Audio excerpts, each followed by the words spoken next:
Next type আমরা দেখবো পরন্ত বস্তু, এবং এই টাইপটা অনেক বেশি ইম্পর্টেন্ট, কারণ এই টাইপ থেকে কিন্তু তোমার এই চ্যাপ্টার এবং চ্যাপ্টার 4 যেটা কাজের যে চ্যাপ্টারটা, সে চ্যাপ্টার মিলায় কিন্তু কোশ্চেন আসে।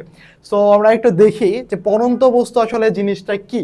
পরন্ত শব্দটা শুনলেই তুমি বুঝতে পারতেছো যে উপর থেকে কোনো একটা বস্তু ভূমিতে পড়তেছে, এই টাইপের বস্তুগুলোকে বলা হইতেছে পরন্ত বস্তু। এবং আমাদের কোনো একটা বস্তুকে ধরো আমি এখানে রাখছি এবং সে নিচে পড়ে গেল, এই পড়ে যাওয়ার পেছনে প্রধান রিজন হলো অভিকর্ষ ত্বরণ। এবং অভিকর্ষ ত্বরণ কি জানে ভাইয়া?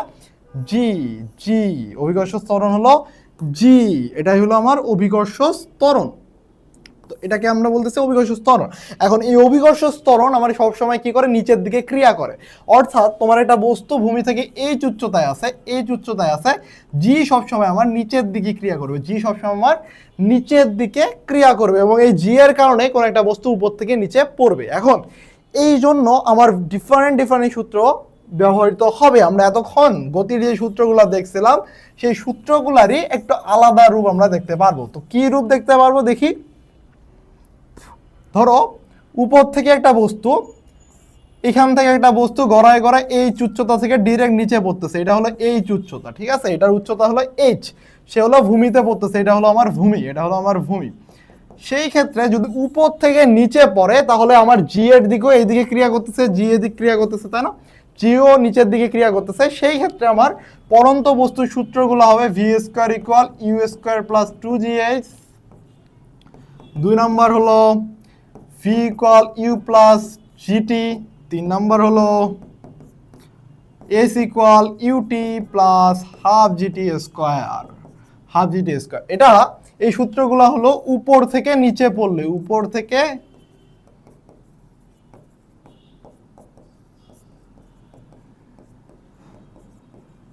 ওকে, এই সূত্রগুলো, এই যে তিনটা সূত্র V square equal you square plus 2gh, মানে এই যে এই উচ্চতা থেকে কোনো একটা বস্তু যদি ভূমিতে পড়ে, সেই ক্ষেত্রে সূত্র হলো v square equal you square plus 2gh, v equal you plus g t, এবং s equal UT plus half GT square. এই তিনটা সূত্র দিয়ে আমরা পরন্ত বস্তুর ম্যাথগুলো করব। এখন কোশ্চেন আছে, ভাইয়া আমি এবার নিচ থেকে উপরে খাড়া উপরের দিকে নিক্ষেপ করলাম, নিচ থেকে খাড়া উপরের দিকে নিক্ষেপ করলাম, সেই ক্ষেত্রে আমার সূত্রগুলা কি কি হবে? সেক্ষেত্রে আমার সূত্রগুলা কি কি হবে? যদি তুমি নিচ থেকে উপরে নিক্ষেপ করো, নিচ থেকে উপরে নিক্ষেপ করো, মিশানে ওকে ওকে ওকে ওকে ওকে ওকে ওকে ওকে ধরো এইখান থেকে একটা বস্তুকে উপরে নিক্ষেপ করছো, এখানে একটা বল ছিল যার আদি বেগ হলো ইউ দেওয়া আছে, এবং সে ইউ বেগ এবং শেষ বেগ এখানে ভি, যে হলো 0 হয়ে গেছে, এবং আবার সে বেগ নিয়ে আবার নিচে পড়বে। এখন এই জায়গাটা উপরে গেছে, নিচে পড়তেছে। এখন উপরে যখন পড়তেছে, এই উচ্চতা যাইতেছে, সেই ক্ষেত্রে আমার ফর্মুলাগুলা কি হবে? সেই ক্ষেত্রে ফর্মুলা এই যে 1 equal V square equal you square minus 2gh। এই জায়গায় দেখো জি কিসের দিকে ক্রিয়া করতেছে? নিচের দিকে। জি কোন দিকে ক্রিয়া করতেছে? নিচের দিকে। আর তোমার বস্তুটা উঠতেছে উপরের দিকে, তাহলে দুজন হলো বিপরীত দিকে ক্রিয়া করতেছে না? এই যে বিপরীত দিকে ক্রিয়া করতেছে জন্য জি এখন মাইনাস জি হিসাবে কাজ করবে, এবং ভি স্কোয়ার ইকুয়াল হবে ইউ স্কোয়ার মাইনাস 2gh। এবং 2 নাম্বার দিলে সেম সূত্রগুলো চেঞ্জ হবে, V equal U minus GT. এবং 3 নম্বরে কি আসবে ভাইয়া? 3 নম্বরে আসবে S equal UT minus half GT square, UT minus half GT square. That's it. এই তো তিনটা সূত্র তোমার পরন্ত বস্তুর ক্ষেত্রে। এটা হলো নিচ থেকে উপরে যদি আমি খাড়া উপরে নিক্ষেপ করি, নিচ থেকে উপরে খাড়া উপরে নিক্ষেপ করলে, খাড়া উপরে, এখন উপরে নিক্ষেপ করলে, ঠিক আছে? এগুলো হলো খাড়া উপরে যদি আমি নিক্ষেপ করি, খাড়া উপরে নিক্ষেপ করলে আমার পরন্ত বস্তুর সূত্রগুলো এই তিনটা। ওকে, বেশ ক্লিয়ার। এখন যদি এমন হয় যে আমার পর্যায়কাল, আমি হচ্ছে এই বস্তুটা উপরে উঠছে এবং নিচে নামতেছে, তাই না? উপরে উঠতেছে এবং নিচে নামতেছে। খাড়া উপরে নিক্ষেপ করছো, বস্তুটা উপরে উঠছে এবং নিচে নামছে। এই যে উপরে উঠলো এবং নিচে নামলো, এই দুটো সময়কে একত্রে আমরা বলি পর্যায়কাল।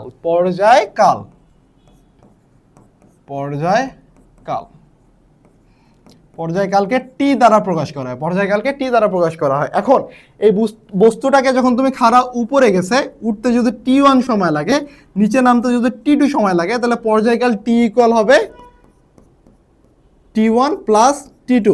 এবং মজার বিষয় হলো, উপরে উঠতে যত সময় লাগবে, বস্তুটা ঠিক সেম সময়ে নিচে নামবে সেম সময়, অর্থাৎ T1 ইকুয়াল হলো আমার T2, T1 ইকুয়াল T2, মানে উপরে উঠতে যে সময় লাগে একটা বস্তুকে নিক্ষেপ করলে ঠিক সেম সময় লাগে নিচে নামতে। তাহলে T ইকুয়াল হলো T1 প্লাস T2। তাহলে T ইকুয়াল আমি বলতে পারি T1 আর T2 যেহেতু সমান, তাহলে আমি বলতে পারি 2T1, তাই না? 2T1।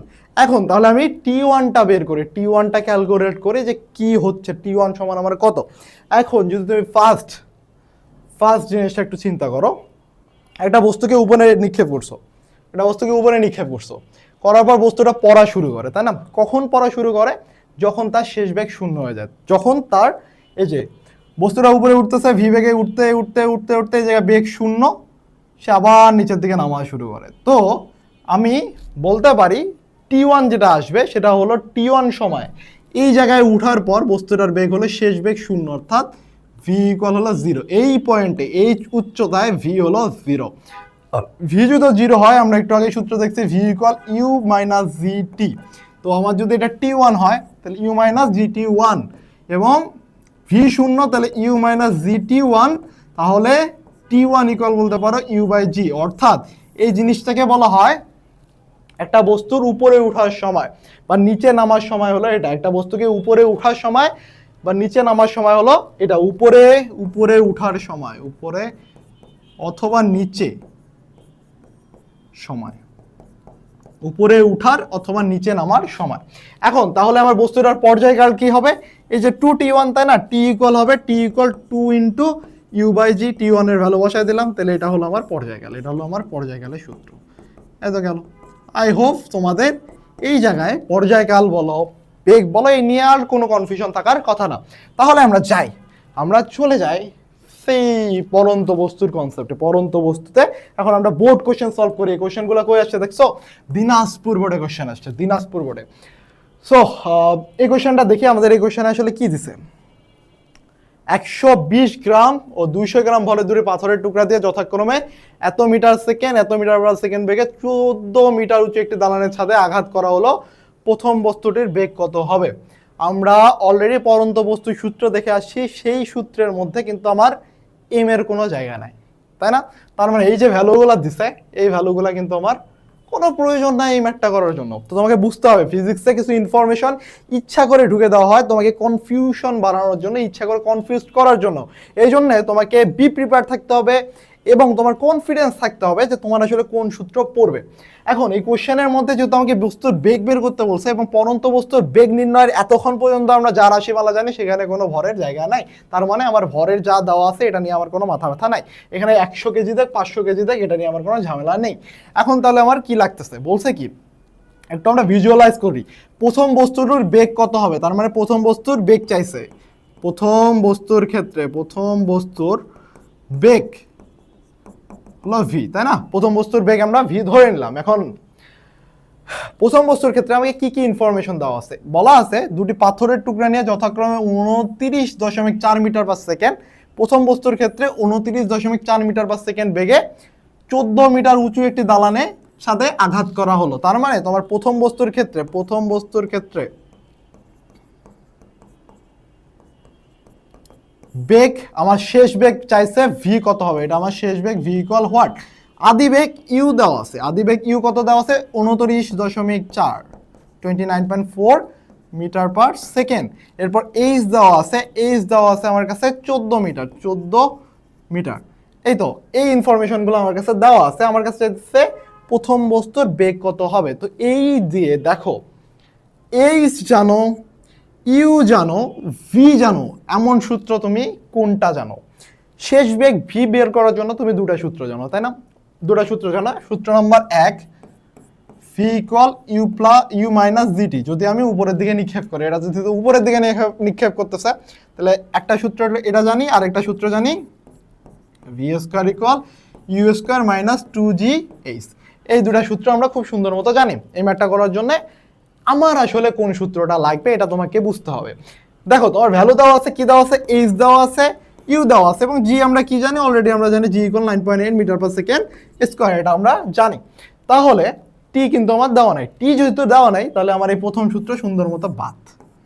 তবে বুঝতে হবে আমার ভ্যালু কি কি দেওয়া আছে। এখন সেকেন্ডটাই দেখো ইউ স্কোয়ার জানো, জি জানো, এইচ জানো, তাহলে তুমি সেকেন্ড সূত্র ফেললে ডিরেক্ট তোমার ম্যাথ শেষ, ডিরেক্ট ম্যাথ শেষ। তাহলে আমি ম্যাথটা সলভ করি, কি হবে কি হবে কি হবে কি হবে কি হবে, ম্যাথটা হবে V square equal you square minus two G H. তাহলে ভি স্কোয়ার ইকুয়াল ইউ স্কোয়ারের মান কত 29.4 square minus 2 into 9.8 into H এর ভ্যালু কত, এইচ এর ভ্যালু হলো 14 মিটার, 14। তাহলে আমরা যদি ক্যালকুলেশন করি 29.4 এর উপরে স্কোয়ার, তাই না, ভেরি ইজি, 2 ইন্টু 9.8 ইন্টু 14, তারপর তাহলে এটা আসতেছে আমার 589.96। এখন ভি ইকুয়াল আসবে আমার, এটার উপর রুট করে দাও, রুট করে দাও, তাহলে আসবে 24.28 মিটার পার সেকেন্ড। এটাই অ্যান্সার। তো আমার বলছে প্রথম বস্তুটার বেগ কত হবে যদি 14 মিটার একটি উঁচু দালানের সাথে আঘাত করে, সেই ক্ষেত্রে ওই সময় আমার হলো ধরো এইখান থেকে নিক্ষেপ করছে 14 মিটার উঁচু দালানে একটা আঘাত করছে, ওই সময় বেগ হবে 24.28 metre per second. So I guess এটা আমার ম্যাথ কীভাবে করে তুমি বুঝতে